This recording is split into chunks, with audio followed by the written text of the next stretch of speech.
So not all bad news for Brandon Fraser heading into this final round of heats. He will have to start his final 2 qualifying heats in the state title from the rear of the field by the fact that he's using a substitute car. But we'll worry all about that when he hits the racetrack. This is Heat 7. Jake Malcolm had an impressive heat win earlier tonight, starting on the outside of the front row with Albany's Murph Penn, Sam McCauley, Alan Mortimer, Kyle Sayer, Paul Stevens and Sean Thayer. The 7 starters 10 laps ahead of him. And heat number 7 are brought to you by Italia Plant Hire here in Collie. And as expected, Jake Malcolm got a great start from the outside of the front row. And Alan Mortimer, his sparring partner from that last round of heats when they raced side by side. Will they put on the same show again? Just version number 2. But it's Malcolm who leads in 23 past the start-finish line for the first time from Alan Mortimer, who is the current WA number 2 in this division. Fantastic runner-up finish last February in Kalgoorlie in the state title. Murph Penn from Albany has found a bit of car speed in this final round of heats from Kyle Sayer, the older model VK Commodore of Sam McCauley. A little bit of smoke coming from his entry. In fact, that's coming from the 95 in front of him of Kyle Sayer. Paul Stevens from Narrogin is 6th in car 6, and the 11 from Albany of Sean Thayer for Thayer Automotive rounds out your 7 cars out on track here in heat number 7. And Jake Malcolm, who might be right up at the top of the point standings at the end of the night 1 of competition. He's doing a nice job out in front of the moment in car number 23. He's finished on the podium before in a junior sedan state title at Ellenbrook back in 2015. He'd love to do it for the first time in senior competition this weekend here in Collie. In car number 23, he's doing a nice job out in front from Alan Mortimer, who's had a productive opening night as the former state champion for Blackman Fabrications. Murph Penn, his first state title in a modified sedan, having contested many in street stocks and production sedans over the years. Sits in 3rd in car 17 from Albany, from Kyle Sayer. Just got a little bit of smoke coming from the engine room of car number 95 at the moment. Hopefully nothing too serious for the driver from Bustleton in car number 95, Kyle Sayer for Kachana Beef down there in the southwest. Sam McCauley still 5th. He's getting out of trouble in the best presented car in the state title for ODH Mechanical and Accord Panel and Paint. That's Sam McCauley, sits in 5th, second generation modified sedan competitor. His dad, Lindsay, racing this exact car in modified sedans many moons ago. He sits in 5th from Paul Stevens. He's got Sean Thayer right behind him.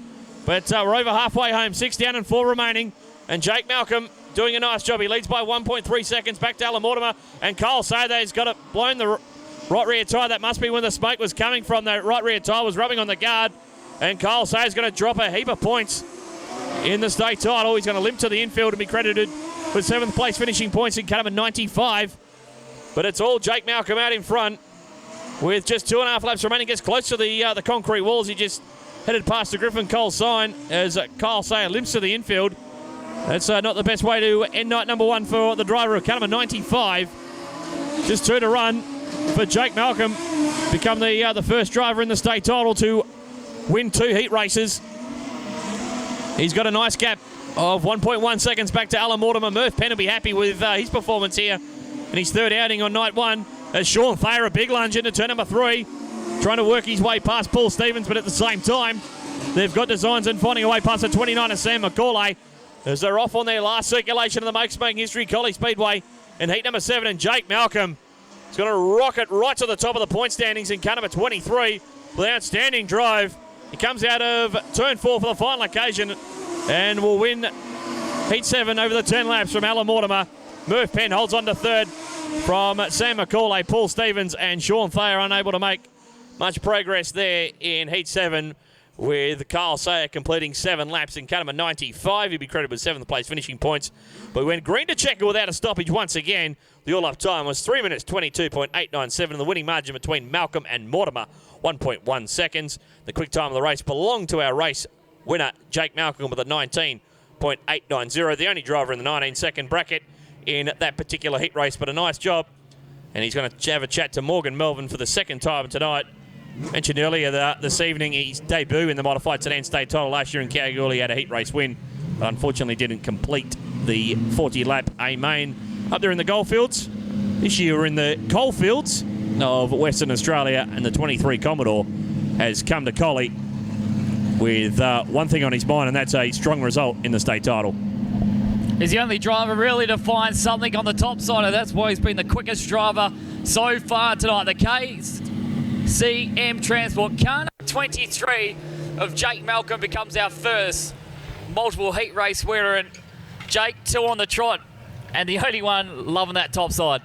Oh yeah, the track's hooked up, it's mint. Big shout out to Collie for the awesome track. Can't thank Brent and Craig Vosbergen enough for giving me a hand over the last couple of weeks, sorting out shocks, and yeah, it's just been one hell of a lead up to the title, but yeah, I just can't thank them enough. Mum and Dad, everyone that helps me, Rob, Fraser, yeah, everyone that helps me. Last thing, how cool does it feel like you're going into night 2 with 2 wins under your belt? It's, yeah, pretty good feeling, but yeah, tonight's another night, so. Well,